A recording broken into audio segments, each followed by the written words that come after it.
sa larangan ng radio broadcast. Pumapailan lang ang nag-iisang FM radio network na tunay na malawak at makapangyarihan. Our Town Radio. The power of information with more than 200 news and public affairs correspondents nationwide. The power of radio is within reach.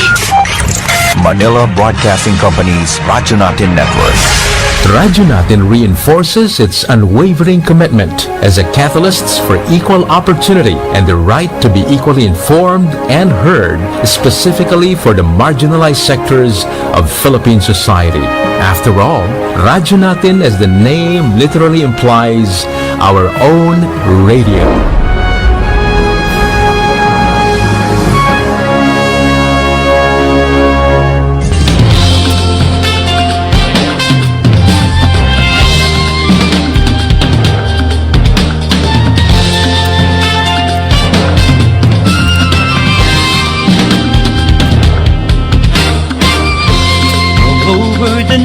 We're here for you, friendly companion wherever you are. Giving the latest news and playing the best music that you love. More than 100 stations nationwide, broadcasting live. We are the biggest FM radio network.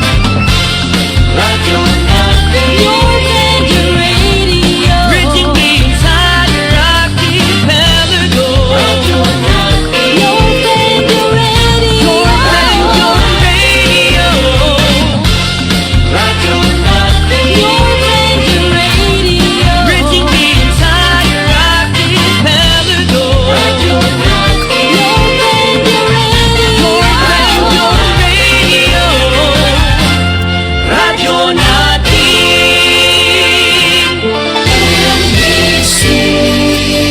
Manila Broadcasting Company. DXTC 95.9 Radyo Natin FM of Manila Broadcasting Company, MBC Media Group is a proud member of the KBP, Kapisanan ng mga broadcaster ng Pilipinas, in partnership with the Cotabato Institute of Technology, Foundation Incorporated, KIXP.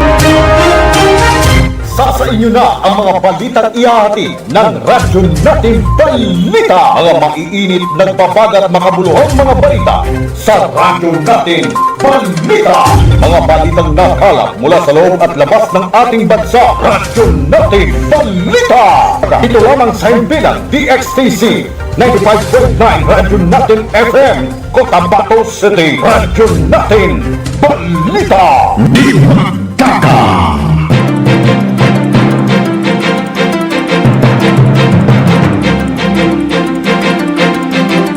DXTC 95.9 na Radyo Natin FM Cotabato City sa proud member of the KBP, Kapisanan ng mga broadcaster ng Pilipinas of MBC Manila Broadcasting Company or Media Group. Itama po ang inyong mga orasan, ang oras sa buong kapuluan na 2 minuto makalipas ang alas 7 ng umaga.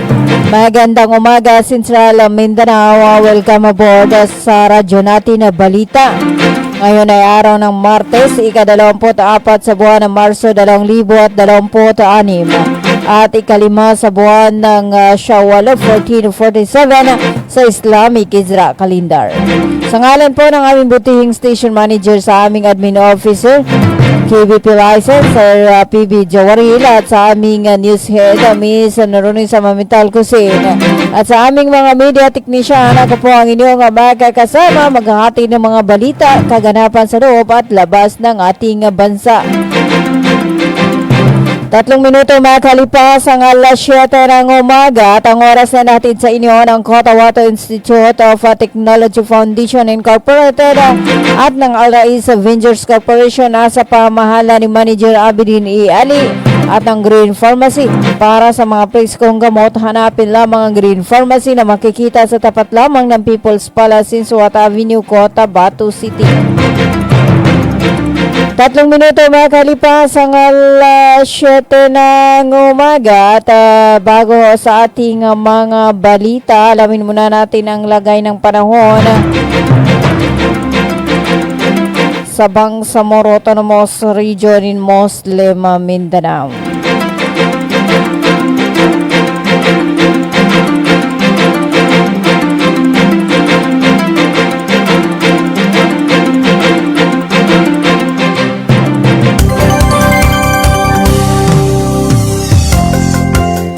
Base sa inilabasa ng Pag-asa, alas 5 ng umaga kanina. At also ang ating ulat panahon ay inihatid sa inyo ng Ministry of Science and Technology, MOST Bar Cotabato City Field Office sa pangunguna ni MP Bailing MP Minister Bailing Ismantawil.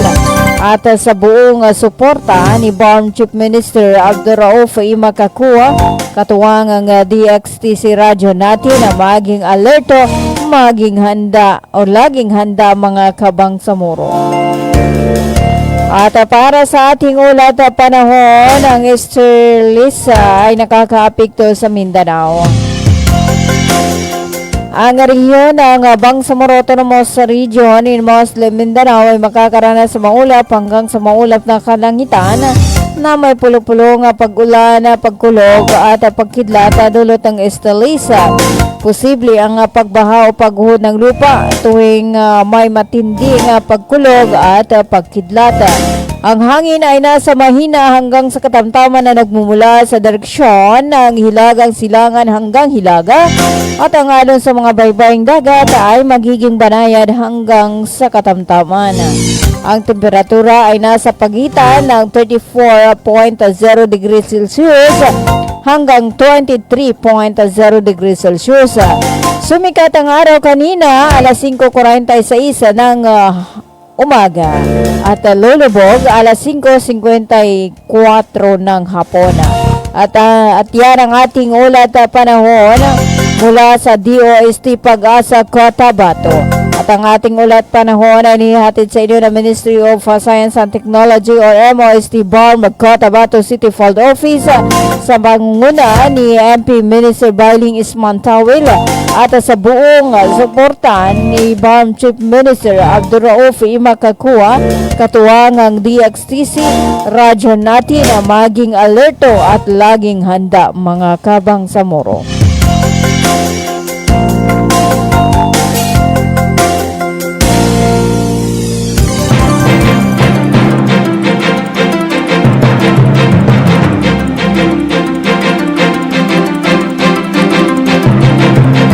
Anim na minuto makalipas ang alas 7 ng umaga. At para sa ating unang balita, nagpalitan ng kanilang kuro-kuro tungkol sa maraming mga bagay-bagay sa Moro Homeland si Bangsamoro Labor Minister Muslimin Zisama. Or bapa mo sa ilang mga Moro student sa Islamic University of Medina sa Medina, Saudi Arabia sa kanilang pagkikita sa nasabing bansa nito nga nakalipas lang na linggo. Maliban sa kanyang pamahala ng Ministry of Labor and Employment, Bangsamoro Autonomous Region in Muslim Mindanao or MOLIBARM, Chairman din si Bangsamoro Labor Minister Sema ng Central Committee ng Moro Islamic or Moro National Liberation Front or MNLF na may peace agreement sa national government na buo noong September 2, 1996. Resulta ng tatlong dekadang negosasyon na unang nagsimula sa pagkakabuo ng dalawang panig ng government MNLF December 23, 1976 sa Tripoli Agreement sa Tripoli, Libya. Nag-umra or minor pilgrimage sa Makkah, Saudi Arabia nito nga nakalipas na linggo si Moro Labor Minister Sema at ang kanyang pamilya at habang siya ay nandoon na nakipagkita sa ilang mga Moro Mindanaons na mga estudyante ng Islamic University of Medina. Hinikayat ni Bangsamoro Labor Minister Sema ang kanyang mga nakadaumpang palad na mga estudyante sa isang simpleng pagtitipon na pagbutihin ng kanilang pag-aaral upang ganap silang makapagsilbi sa mga Moro communities kung saan tapos na sila sa kanilang pag-aaral ng Islamic theology sa nasabing international na pamantasan.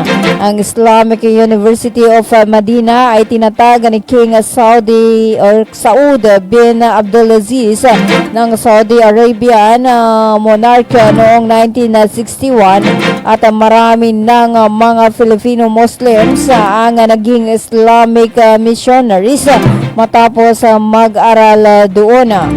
Si Bangsamoro Libor Minister Sama, kilalang peace advocate, ay masigasig ang pagsuporta sa mga Islamic religious group na nagsusulong ng mga programang naglalayong magpalakas at maging masigasig ang religious at cultural solidarity ng mga Moro at non-Moro communities sa Bangsamoro Region. 10 minuto makalipas ang alas 7 ng umaga.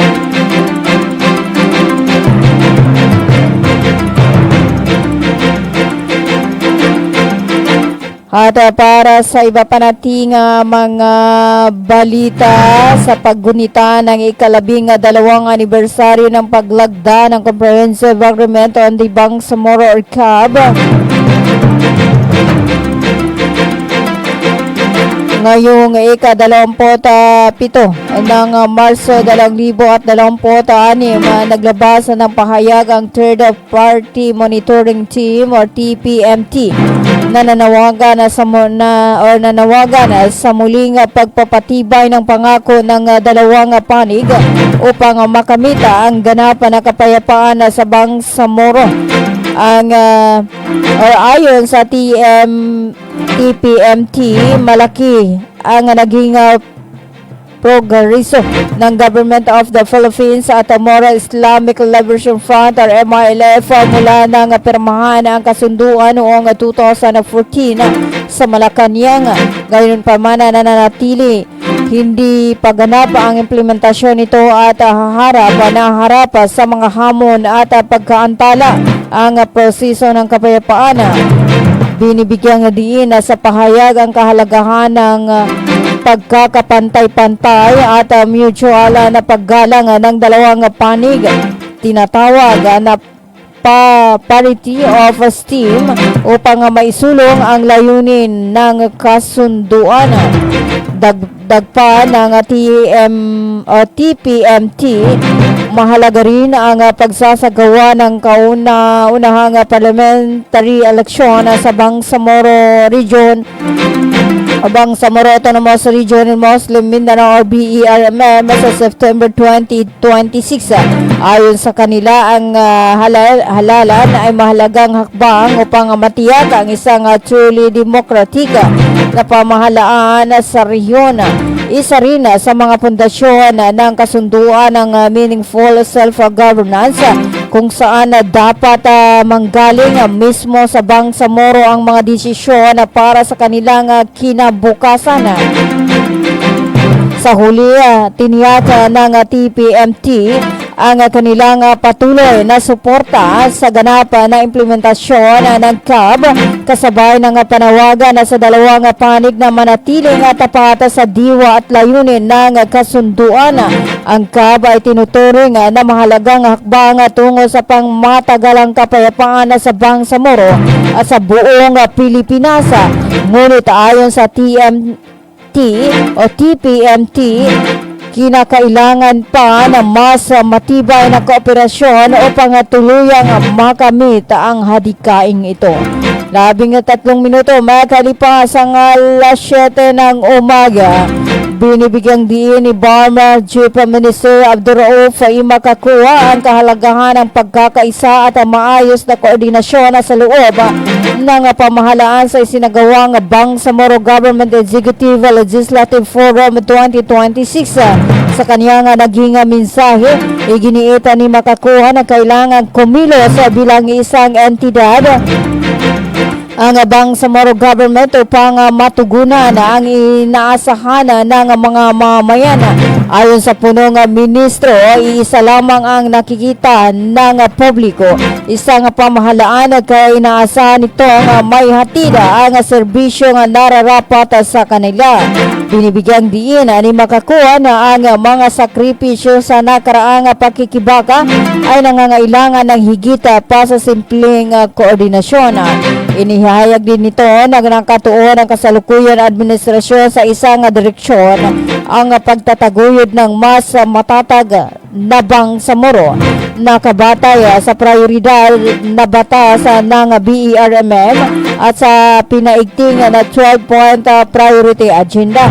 Kabilang sa mga layunin ang pagkakaroon ng epektibong pamahalaan, masiglang ekonomiya, ligtas at maunlad na komunidad, matibay na seguridad at pamamahalang ginagabayan ng pananampalataya.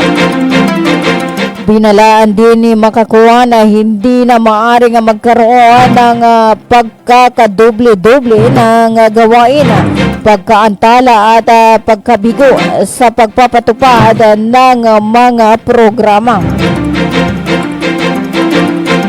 Sa huli, tiniyak ng punong ministro ang paninindigan ng kanyang administrasyon na maghatid ng maayos, nagkakaisa at may pananagutan na pamahalaan para sa mamayang Bangsamoro. Samantala, dumalo rin sa programa ang gobernador ng Maguindanao del Sur na si Dato Ali Mitimbang at Vice-Gobernador Ustad Hizam Nando at iba pang mga matataas na opisyal ng BERMM. 15 minuto makalipas ang alas 7 ng umaga, tayo po ay magbabalik after this paid short commercial.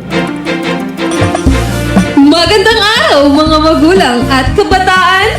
Naghahanap ba kayo ng paaralang maayos, mapagkakatiwalaan at abot kamay ang bayarin? Sa Cotahuato Institute of Technology Foundation Incorporated, tumatanggap kami ng kindergarten, elementary mula grade 1 hanggang grade 6, junior high school mula grade 7 hanggang grade 10, at senior high school na may strand na Humanities and Social Sciences. Sa Kitty, may maalagang guro, maayos na pasilidad at edukasyong para sa masa. Mayroon din kaming scholarship program at tumatanggap ng mga scholars. Kaya ano pang hinihintay nyo? Mag-enroll na sa Kitty. Para sa impormasyon, makipag-ugnayan sa 0905-1423-948. Matatagpuan sa Poblacion 8, Cacar, Cotabato City. Sa Kitty, abot kamay na bayarin, edukasyong siguradong kinabukasan. Hello mga mamis. Gusto nyo bang manganak sa dekalidad at libreng paanakan? Halina at puntahan ang Bagwa Lying-in Clinic. Libreng manganak at kasama na ang family planning. Kaya mga mamis, simulan na ang libreng pagpapacheck-up. Dito lang yan sa Bagwa Lying-in Clinic. Open 24 hours at PhilHealth accredited. Narito ang kanilang mga services offered. Family planning, IUD insertion or removal, check-up, pill supply, condom supply, DMPA injection, referrals for bilateral ligation, BTL, natural family planning, NFP method, counseling, maternal and child health, physical exam, breast exam, pelvic exam, prenatal care, postnatal care, pap smear, well body care, immunization, breastfeeding, cord dressing, whey taking, safe, normal, spontaneous delivery, newborn screening. For other services, you may please contact our midwife at landline number 557-4422 or a cellphone number 0917-531-6697. Para sa mga karagdagang katanungan, pwede kayong bumisita anumang oras sa Bagwa Lying-in Clinic at hanapin lamang ang kanilang clinic manager. Ang Bagwa Lying-in Clinic ay matatagpuan sa Kimpo, Bagwa 2, Cotabato City. Owned and managed by Madam Fe Camano Mandi. Tandaan mga mamis, Bagwa Lying-in Clinic. hinihingi.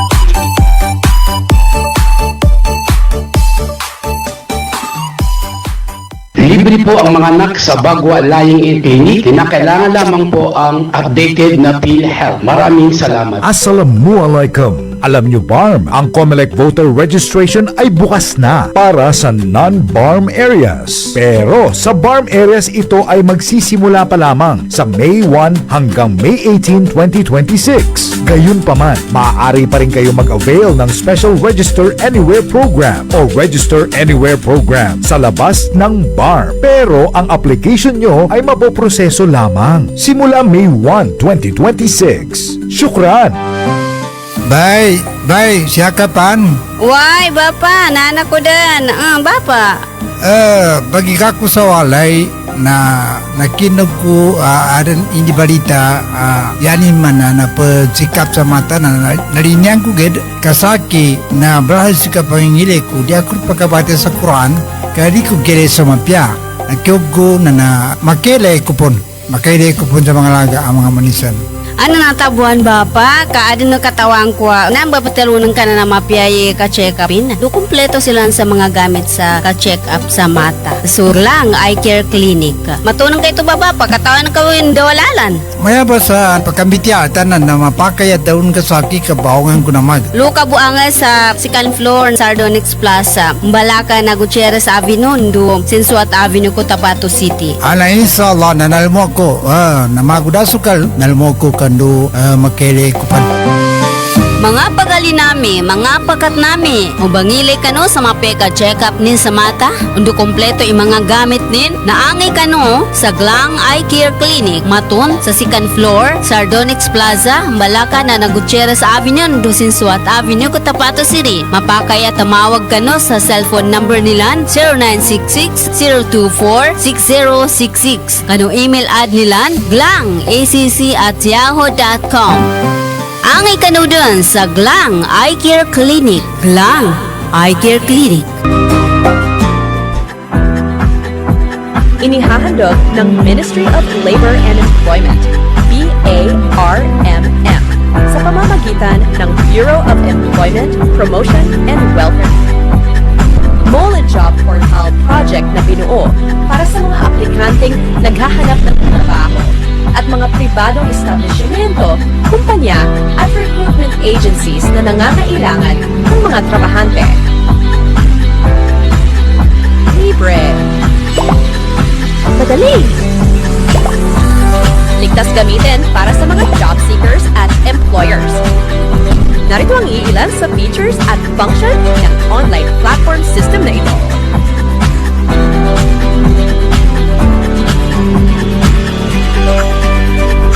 O di kaya'y bisitahin lamang ang website na ito.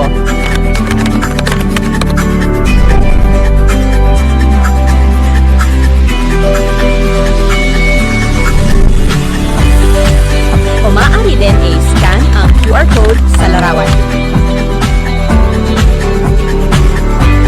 Para sa karagdagang impormasyon, bisitahin ang official website ng moleportal.h. Bumili at manalo ng 300 trips to make a raffle promo sa KCC Mall of Cotabato. May 1 raffle entry sa bawat 200 pesos sa KCC Department Store o 1 raffle entry sa bawat 500 pesos sa KCC Supermarket gamit ang KCC Forever Bonus Card. May chance ka pang manalo ng 40 million shopping money. Milyong exciting prizes. KCC Supermarket, nakabarato. Everything's here at KCC for you. When we crave to have fun, yet our tummies want some, everyone is thinking of a crunch. With real chicken inside and if deliciously fried, Virginia crunchy chicken nuggets. Here it is, it's extraordinarily crunchy. Virginia crunchy chicken nuggets. It's real chicken goodness, tasty, oh yes, crunchy goodness in every bite. Virginia crunchy chicken nuggets. Your Virginia Crunchy Chicken Nuggets is available nationwide. Head to your nearest Virginia factory outlets and all leading supermarkets. Virginia Crunchy Chicken Nuggets is under Virginia Food Incorporated Crunchy line. Ganito yon sabihin ko sa inyo. Makinig kayo. Binabati ko po kayo at inanyayahan na makinig dito lang sa himpilang DXTC 95.9 Radyo Natin FM Cotabato City. Maraming salamat po. Sabihin ko sa di magaga. Itama po ang inyong mga orasan, ang oras sa buong kapulungan na 24 na minuto makalipas ang alas 7 ng umaga. At para sa iba pa nating mga balita na samsam ng mga agenta ng Philippine Drug Enforcement Agency, Bangsamoro Autonomous Region ang 3.4 na halaga ng shabu mula sa dalawang mga dealers na naintrampa sa barangay Kaura na sa Ampatuan ng Maguindanao del Sur. Araw ng Lunes, ika-23 sa buwan ng Marso taong kasalukuyan. Kinumpirma nitong Martes ng mga local executive at mga traditional Moro leaders na masigasigan na tumutulong sa anti-narcotics campaign ng pulisya at PDEA-BARM sa probinsya ng Maguindanao del Sur. Ang pagkakaaresto sa nasabing entrapment operasyon nila Norton Salipada Saptula, 40 years old, at ang kanyang 43 years old na kasabwat na si Dats Mantikayan, parehong mga residente ng Ampatuan. Ayon kay Edgar Jobay, direktor ng PDEA-BARM, agad na inaresto ng kanilang agenta ang dalawang suspect matapos silang bintahan ng shabu sa isang entrapment operation sa isang lugar sa barangay Kaura na sa Ampatuan. Ayon kay Jubaya, na ikasa ang nasabing entrapment operation sa tulong ng iba't ibang units sa Maguindanao del Sur, Provincial Police Office ng Police Regional Office sa Bangsamoro Autonomous Region, ng mga local executive at traditional Moro leaders sa nasabing bayan. Nakunan ng mga PDEA-BARM agenta ng abot sa 3.4 milyon na halaga ng shabu sina Saptula at Mantikayan. Ayon sa mga kasapi ng multi-sector Ampatuan Municipal Peace and Order Council at mga opisyal ng Ampatuan Municipal Police Station. Ayon kay Jubay, gagamiting ebidensya ang shabu na nakumpiska sa dalawang suspect sa paglitis sa kanila sa korte sa paglabag ng Comprehensive Dangerous Drug Act of 2002.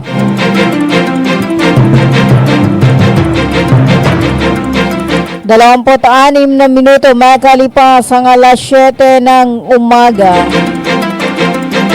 Para sa iba pa nating mga balita, pinag-utos ni Pangulong Ferdinand R. Marcos Jr. ang pagpapalabas ng 145.56 bilyon para sa Central Mindanao High Standard Highway Project. Layunin nito na pabilisin ang infrastructure development at palakasin ng economic activity sa rehiyon. Narito, nagpalabas ang Department of Budget and Management ng Forward Obligation Authority or POA bilang pagtiyakan ng walang batid na pagpupundo para sa proyekto mula 2026 hanggang 2034 at mapigilan ang pagkaantala sa implementasyon. Sinabi ng Presidential Communication Office Undersecretary at Palace Press Officer Claire Castro na ang proyekto ay naasang makapagbibigay ng mas mabilis na pagbiyahe, mas malakas na economic activity at mas maraming oportunidad, partikular sa Mindanao, na mapapahusay ng highway ang connectivity sa pagitan ng Cagayan de Oro at Manay-Balay at mababawasan ang travel time mula 6.5 na oras na magiging 3.5 oras na lamang. Sa kabilang dako, sinabi ni Budget Secretary Rolando Toledo na binibigyang diin ang direktiba ang ginagawa ng pagsusulong ng administrasyon na mapabilis ang high impact infrastructure project. Samantala, ang proyekto ay pupunduhan sa pamamagitan ng loans o utang mula sa Japan International Cooperation Agency o JICA at Asia Development Bank kasama ang government counterpart funding. Tinuruan pa ng mga opisyal na inaasahang mapababa ng highway ang transportation cost, mapahuhusay ang galaw ng mga kalakala at serbisyo at pasiglahin ang paglago sa mga turismo sa Northern at Central Mindanao.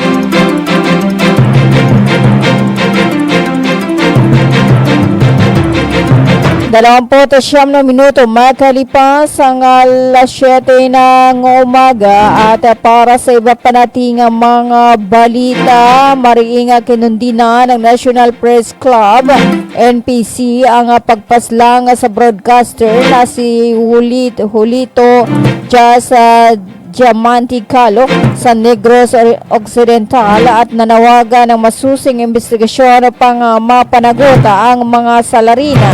Ayon kay NPC President Lionel Magistrado Abasulo, ang insidente ay panibagong banta sa kalayaan sa pamahayag at kaligtasan ng mga mamahayag. Si Calo ay host ng Wasanay sa Quito Distrito sa 88.3 DNA na News FM at job order workers ng lokal na pamahalaan ay binarila noong March 20 habang nasa tapatan ng kanyang bahay.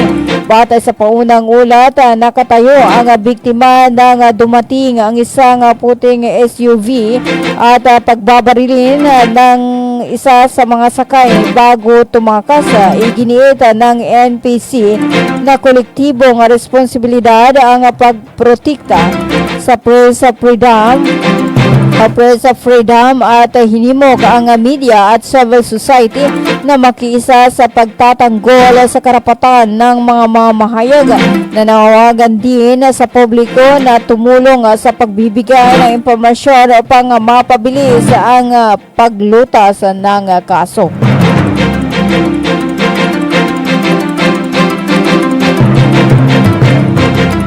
31 minuto makalipas ang alas 7 ng umaga at para sa ating panghuling balita, umabot na sa 403 gas station sa nagsara sa bansa. Sa gitna ng pagtaas sa presyo ng langis, ayon pa sa PNP na nagsasagawa ng investigasyon sa posibleng iligal na gawain. Ayon kay Brigadier General Randolph Tuanyo, mula sa 273 noong Merkules ay umabot na sa 403 ang saradong estasyon mula sa 14,313 na minomonitora. Inimbestigahan ng PNP at DOA kung may kinalaman ang hoarding o profiteering sa mga pagsasara. Tiniyak din na sapat ang supply ng langis hanggang kalagitnaan ng Abrela. May inaihain ng kaso ng iligal na pagbebenta, hoarding at profiteering sa Nueva Vizcaya, Eastern Samar at Albay. Nagbabala ang PNP na kikilos laban sa iligal na gawain. 32 minuto makalipas ang alas 7 ng umaga at yan na po ang kabuuan ng ating radyo natin na balita. At ang ating radyo natin na balita ay atin sa inyo ng Bangsamoro Sharia Lawyers League of the Philippines Incorporated na matatagpuan sa may Makapagal Street, Sinsuat Avenue, Cotabato City at ng Search What Service Center para sa repair ng inyong mga relo, analog man o mapa-digital. Bisita lamang ang Search What Service Center na matatagpuan sa Madondroman Velo Street, Cotabato City at ng Ministry of Labor and Employment or Malibarm sa pamumuno ni Malibarm Minister Dato Muslimin Jisa Maorba Pamos at ang kanilang General Director Dato Surababutazil Jr. At also atid sa inyo na Virginia Crunchy Chicken Nuggets o Virginia Food Incorporated at ng Glang Eye Care Clinic located at Chicken Floor sa Dunix Plaza, Gutierrez Avenue, Cotabato City, on and managed by Dr. Azura Adam Glang. At hatid din sa inyo ng Bagua Laing Clinic located at Kimpo, Bagua 2, Cotabato City. 34 na minuto makalipas ang alas 7 ng umaga at bago ho tayo magpaalam, hello po kay Kakanuray Udasa na dyan sa may Lugay-Lugay area. Isang magandang umaga po. At hello to Ismaila Sanday, Assalamualaikum, DJ Maya, Mapia Mapita, pa-shout out kay Insana Nurayda Udasa na at sa'yo kay DJ Ati Alisa Sukuran DJ Maya from Matanog, Maguindanao. At hello po dyan sa may Matanog. At hello to Simbay Adam, good afternoon and good morning, happy Eid Mubarak. Hello sa'yo Ma'am Simbay Adam at sa ating mga avid listeners.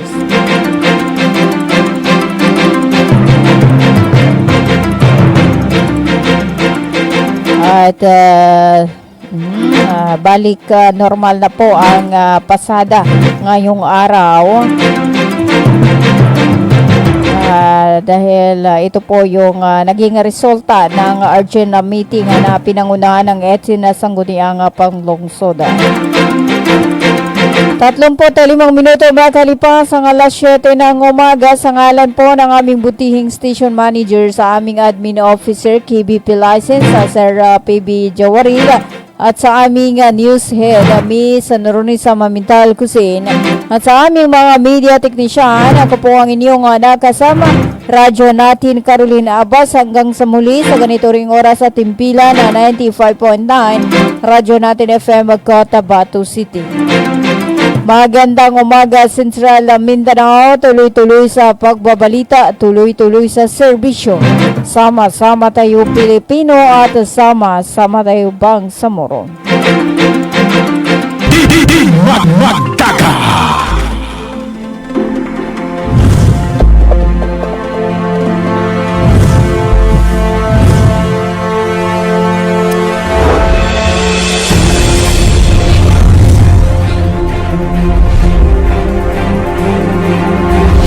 Radio Network, powering more than 100